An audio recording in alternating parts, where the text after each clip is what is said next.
Hello, hello, and welcome. Thank you for joining me for 4 tips to invite joy into your oboe playing.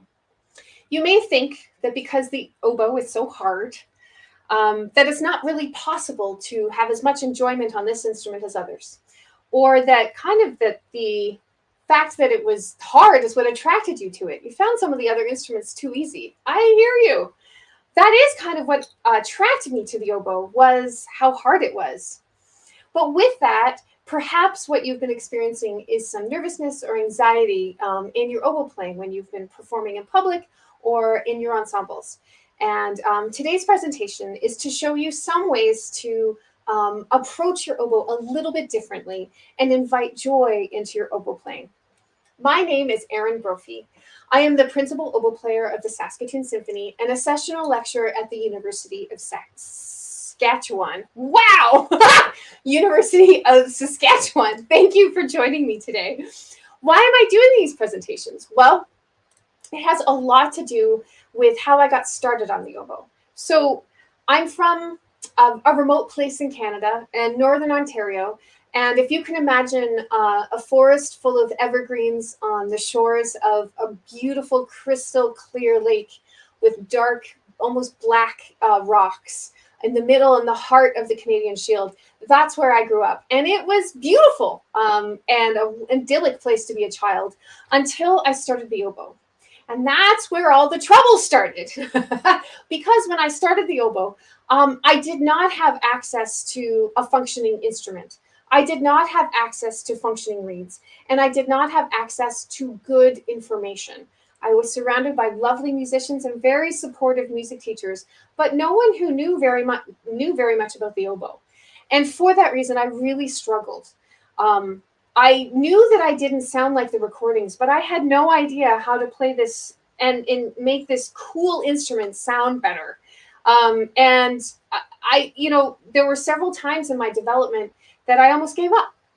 And if you fast forward now 25 years, I've been performing and teaching, and I feel very grateful to be a professional oboe player. I love playing the oboe. And now that I do all this teaching and I'm helping people on their oboe journeys, I reflect that my path did not have to be that difficult. I did not have to struggle the way I did. With access to good information, that makes such a difference. So the reason I'm doing these presentations is so that you don't have to struggle the way that I did. It's also the reason why I created a unique program called the Oboe Path. The Oboe Path is a 6-month program that uses a group online masterclass, personalized feedback, and a customized plan to allow an oboist to play with joy and ease. Through the group online masterclass, an oboist joins a community of like-minded oboe players who are all looking to improve, and that helps with accountability and inspiration to practice. Through the personalized feedback, an oboe player knows exactly what they need to do in each practice session so they see the results immediately. And through the customized, personalized plan, an oboe player is able to fit in practicing and improving on the oboe into their busy lives. Gosh, I love the Oboe Path program. So let's get to it. 4 tips to invite joy into your oboe playing. So the first tip that I want to talk to you about today is a mindset shift. So I'd like you to think about how you I'd like you to reflect on how you're thinking about the oboe. Are you coming to the oboe because you want it to be hard? Is that the reason why you're looking to play the oboe? And maybe unpack a little bit that you're not allowing yourself for it to be easy. Because something that a lot of professional oboe players say is that playing the oboe is simple. There are just a couple of key things you need to do, and then playing the oboe is simple. And I can remember when I was a student thinking, well, if it was so simple, how come I can't do it? It's hard. And I think that if you can shift your thinking towards finding simple solutions to your challenges, that goes a long way towards inviting this ease and joy into your oboe playing. The second thing that, and this is the second thing I'd like to talk to you about, and this is sort of connected to mindset is thinking of your reads as teachers.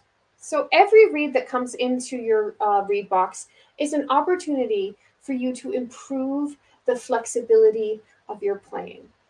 Rather than looking at this is a good read and this is a bad read, um, thinking of that each read is there to help you improve. Some reads might be in your case to help you blow more because they're more resistant. Some reads might be in your case and they might present a challenge with articulation, in which case you can think about your embouchure and the speed of your air. Some reads might present challenges with intonation, in which case you can think about the flexibility of your embouchure and being able to accommodate different kinds of reads. So looking not for the perfect read, which I don't think exists, but looking at your reads as teachers of helping you to improve your oboe playing. Now, I know what it's like to play on a read where I feel like it can do anything. What I've often wondered is that it's a particularly good read, or has the elements of my playing come together in such a way that it works for that particular read, that day, that time. And when I kind of shift my mindset away from this read that I can't control very much, in that it's going to change because of humidity and temperature and la la la la, all the reasons, acoustics, all the reasons why an oboe read changes, rather than ruminating on those things, just thinking of the opportunity that this read this time presents to me to encourage the flexibility of my playing. That's really helped me look at my reads as something that are there to, it's kind of like a curious game that I'm going to figure out, what does this read teach me today? And that has helped me feel much more joyful and not so focused on control. When I release that control and allow the read to teach me, I just feel more joy. The third thing I would like for you to think about, and I think you should think about this almost every time you pick up the oboe. This is one of the ways that I bring joy into my music making. Joy is very important for my artistic practice. And so it's something that I cultivate in my life. And one of the ways I do this is when I pick up my oboe, I think about my why. I think about my why a lot. Like, why do I play the oboe? Why am I picking it up today?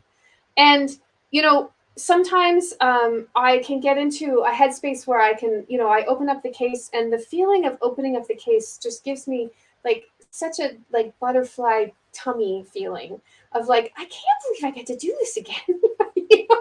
This is so exciting.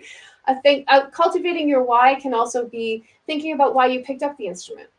Was it an oboe solo that captured your attention? Was it the sound of the oboe that just makes your heart sing?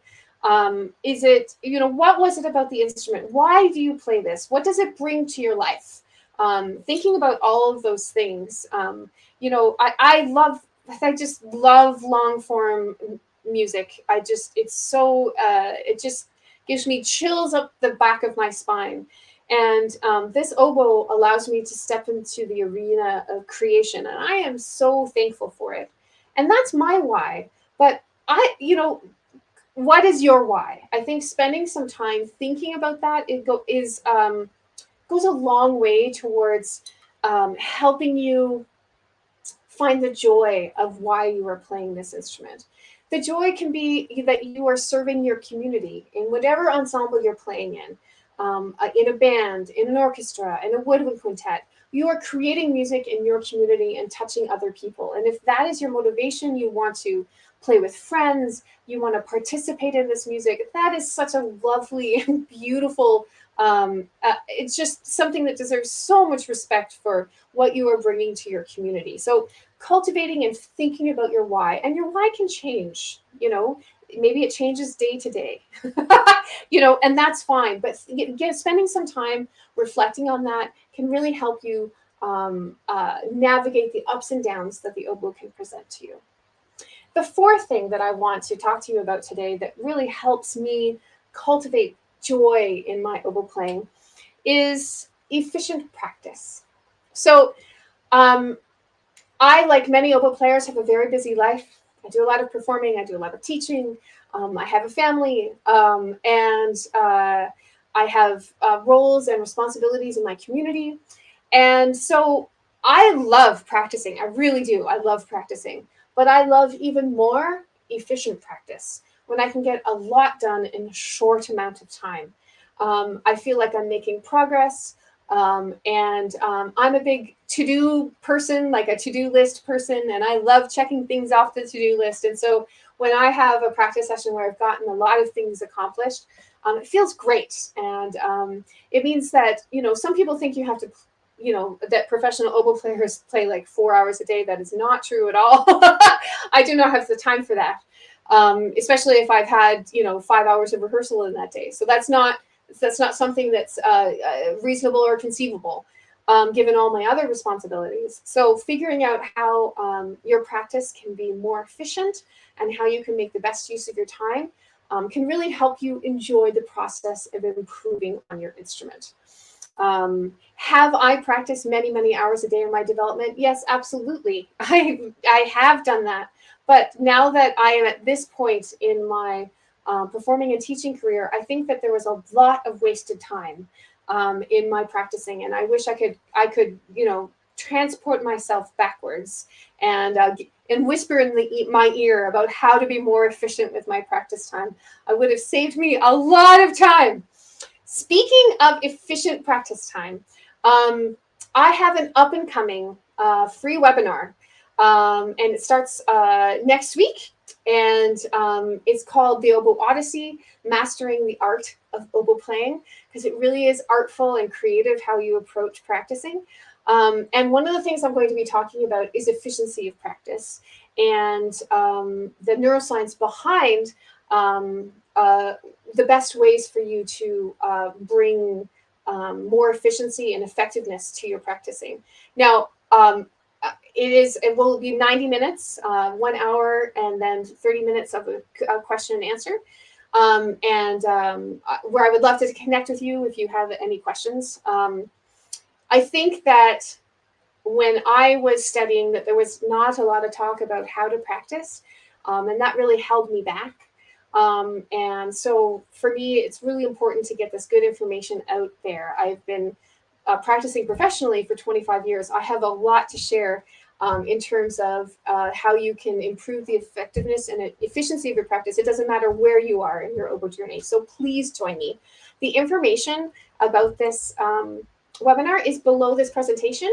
And you can just click on the button to register. It's outside of social media, so you'll have to register for this particular presentation. And I look forward to seeing you there. Let's all become the oboe players that everyone wants to play with. The oboe players we were meant to be. Play the oboe with joy and ease.